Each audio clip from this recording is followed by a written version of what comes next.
Hey all, just wanted to share some reflections that I was having. I was reading this book, The Monk Who Sold His Ferrari, and I can't exactly remember what triggered it. I don't think that's important. But I was like looking around. Let me show you what I was looking at. Looking at all this, and the thought like started coming to mind. You know, try to find my misery. Like look out into the world and try to find my misery, and just kind of like kept going through it and finding that I can't really find it. And as I was looking at my toe, and I was thinking,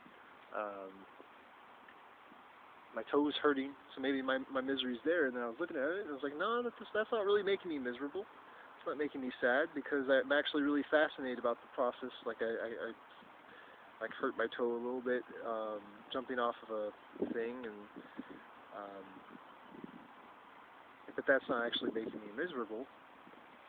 So I was like looking within myself, looking in my memories, finding it's not really there, and then it came to mind that like misery is just it's a mirage. It's not really it's caused from thinking I'm miserable. The only thing that makes me miserable is thinking I'm miserable, and there's really not much more to it than that. And then I was remembering something I read in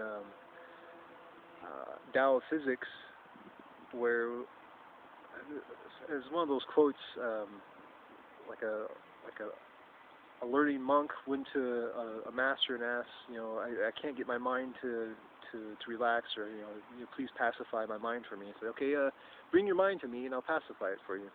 And he said, whenever I look, I can't find it. And I can't find my mind. Whenever I look for my mind, I can't find it. And he said, okay, I pacified your mind for you. That's all there is to it.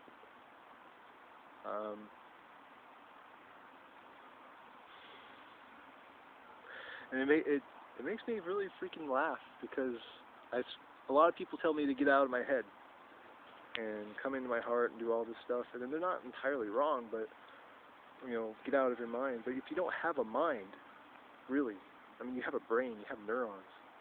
But what do? They receive information about the world and they process stuff.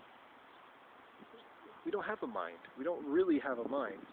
We have the illusion of thinking we have a mind because we do have thoughts are coming and they're going, and we have this feeling that we own them or we are them, but it's not true.